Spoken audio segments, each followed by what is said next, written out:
Halo pencinta pencak silat, Assalamualaikum warahmatullahi wabarakatuh. Kembali di channel kami, Suruh Channel. Kali ini saya ditemani oleh Ki Joyonegoro yang akan menjelaskan ilmu pelet. Sebelum kita menginjak video, monggo Mbah diperkenalkan dulu. Oke, terima kasih. Assalamualaikum warahmatullahi wabarakatuh. Waalaikumsalam. Saya Ki Joyonegoro. Ini berdampingan dengan Suruh Channel yang akan minta penjelasan-penjelasan dari segala bidang yang akan diutarakan, yang akan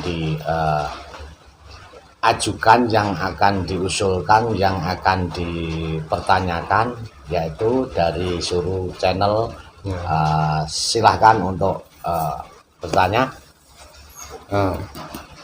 Tanya kabarnya dulu Mbak, kabarnya bagaimana? Oke, kabar Ki Joyonegoro sehat walafiat, semoga panjang umur, murah rezeki, selamat dunia akhirat. Amin. Ya, oke. Pertanyaan yang kedua, tanya sejarah ilmu pelet, Mbah. Sejarah ilmu pelet. Oke, terima kasih atas pertanyaannya. Karena apa? Karena ilmu pelet itu juga ada yang menguntungkan, juga ada yang merugikan. Ilmu pelet itu dibagi menjadi dua versi. Nah, ilmu pelet jangan lupa dibagi menjadi dua versi, yaitu ilmu sistem menggunakan ilmu Arab, ilmu pelet yang menggunakan sistem ilmu Jawa. Dengan ilmu Jawa, sebelum ada ilmu Arab masuk ke tanah Pulau Jawa, itu ilmu pelet itu menggunakan pakai ilmu Jawa. Dengan cara waktu itu ilmu pelet menggunakan bahasanya bahasa Jawa, yaitu aksara Jawa, ilmu aksara Jawa. Karena dulu ilmu Arab yang belum bisa masuk ke negara Indonesia, sehingga ilmu pelet itu terlebih dahulu didahului oleh ilmu pelet Jawa. Itu ceritanya. Sebelum agama masuk kan sudah ada ilmu Jawa dulu ya. Betul sekali. Maka dari itu kita sebagai orang Jawa tetap kita harus menghormati ilmu-ilmu yang ada di Pulau Jawa, khususnya yaitu orang Jawa. Karena kita sebagai orang Jawa jangan sampai melupakan kebudayaan Indonesia, yaitu terutama kebudayaan Jawa, karena kita ini orang Jawa. Oke, silahkan dilanjut. Pertanyaan yang kedua, silsilah ilmu pelet itu, Mbah. Silsilah ilmu pelet. Sebenarnya ilmu pelet itu awal mulanya itu berasal dari,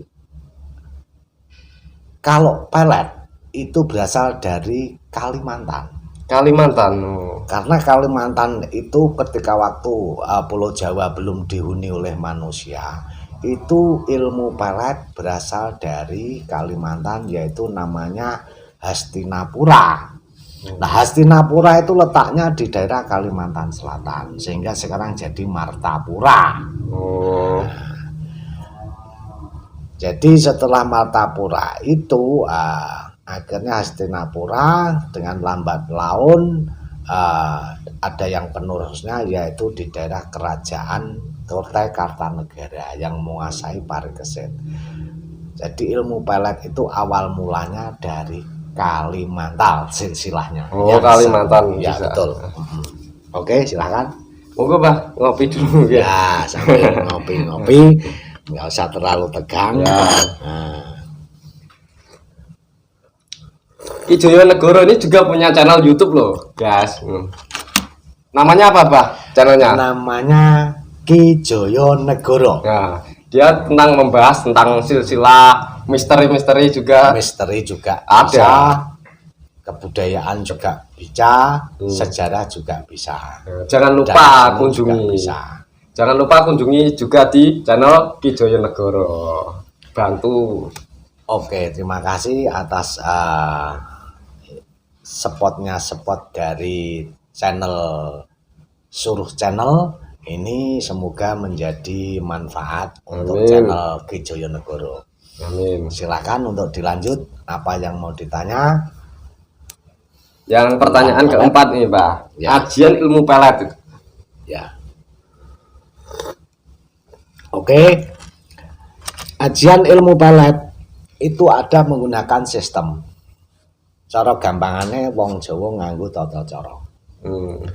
Ilmu pelet tanpa menggunakan tata cara tidak akan terjadi sebuah ilmu pelet. Kalau Jawa mengatakan ilmu pelet, kalau orang Arab itu namanya ilmu mahabbah. Jadi mahabbah dengan pelet. Pelet itu artinya kan melengketkan. Ya. Nah, melengketkan sesuatu yang tidak mau lengket, kan begitu ceritanya. Jadi sehingga dijadikan namanya ilmu pelet. Kasarannya orang Jawa gampang-gampangnya untuk menyebut seperti itu. Jadi tata cara ilmu pelet itu sangatlah rumit karena apa? Itu menggunakan, kalau dijalankan sendiri ada menggunakan sistem pakai berpuasa.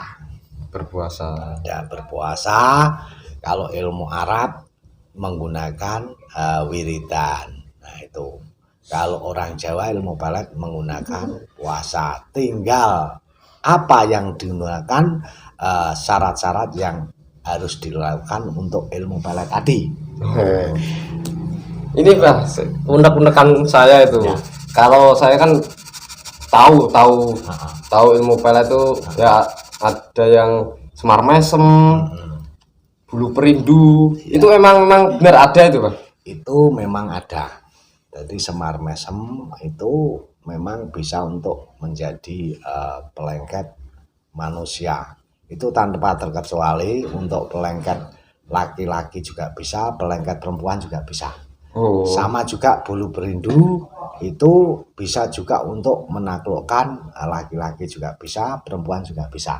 Seperti itu. Jadi Bulu Perindu, Semar Mesem, kalau Bulu Perindu berupa rumput, kalau Semar Mesem itu berupa wesiaji. Nah, begitu ceritanya. Oke, silakan. Kurang tahu. Jadi kalau ilmu pelet itu sangat banyak sistemnya. Jadi, tapi ketika saya mau menggunakan ilmu pelet itu ada resikonya atau tidak, Pak? Ilmu pelet itu tetap ada efek sampingnya. Segala sesuatu itu tetap ada efek sampingnya. Jadi ilmu pelet itu efek sampingnya jika kita tidak berhati-hati menggunakan ilmu pelet itu, kalau yang dilengketkan ini punya penangkal, maka kalau kembali maka yang melengketkan ini tadi ini bisa bahaya. Jadi bisa bingung sendiri karena dia yang di pelet tadi punya penangkal tersendiri. Istilahnya bisa bento diwe, bisa gila sendiri. Jadi ilmu itu bisa jadi gila, ilmu itu bisa jadi mulia. Itulah ilmu. Ini Pak, pertanyaan yang saya unek-unek di bagi saya. Ya. Ketika saya menggunakan ilmu pelet, Ya. ingin memelet si wanita itu, Pak. Ya. Itu bisa hubungannya bisa. Terus perjalanan waktu kita menikah itu ada resikonya, itu ada atau tidak resiko-resiko ketika habis menikah? Ya. Gini, ilmu pelet itu berbarengan dengan hukum alam.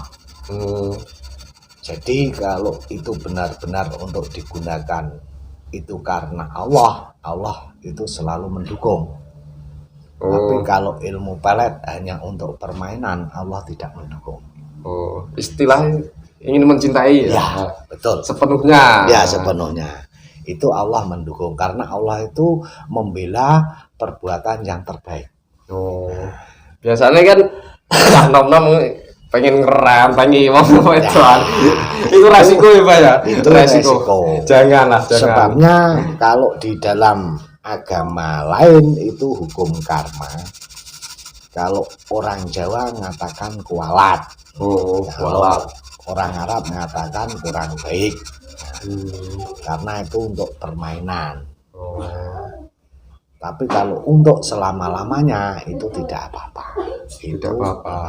Jadi malah Allah memberikan dukungan 100% masalah ilmu pelet. Karena ilmu pelet itu ilmu yang sifatnya sakral.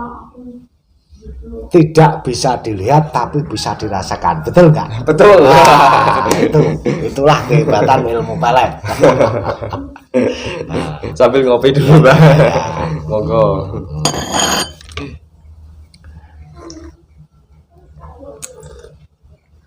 Ya, silakan. Mau usul tanya apa lagi tentang pelet? Ya, nomor 5 itu pusaka ilmu pelet, Bang. Boleh Pusaka. disebutkan itu jenisnya apa saja? Pusaka ilmu pelet. Pusaka ilmu pelet itu ada yang namanya pusaka Wesiaji Asmorondono, ada juga Wesiaji Semar Mesem, ada juga. Jadi banyak macam wesiaji yang sifatnya itu untuk menggunakan untuk jadi jembatannya memelet orang.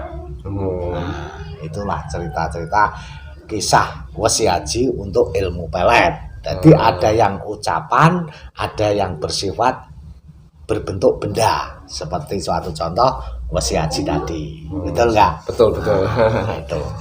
Nih, buat kesan-kesan, Mbak, Ya. anak muda. Ya. Jangan menggunakan ilmu pelet sembarangan lah. Gimana? Ya, ini saya pesan kepada generasi muda, Ya. generasi yang baik, generasi yang luhur wekasane. Saya minta tolong kepada saudara-saudaraku semua tanpa terkecuali, baik laki-laki maupun perempuan, jangan sembarangan menggunakan ilmu pelet. Karena apa?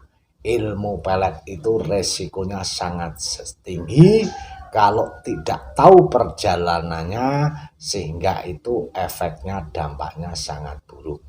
Dan bisa pertama kali bisa merusak diri sendiri, kedua bisa merusak banyak orang. Itulah ilmu pelet yang sebenarnya. Terima kasih. Oke, bagi teman-teman, saudara-saudara, janganlah memakai ilmu pelet yang nggak tahu. Ya, Nah, betul. nggak tahu Arahnya. Nah, resiko buat Anda. Lebih baik apa adanya gitu. Ya. Nah, oke. Sekian untuk video kali ini. Bagi saudara-saudara yang belum subscribe, klik tombolnya di bawah ini dan berikan kami komentar-komentar terbaik untuk membuat video yang lebih baik. Sekian, wassalamualaikum warahmatullahi wabarakatuh. Waalaikumsalam. Mbak. Ya.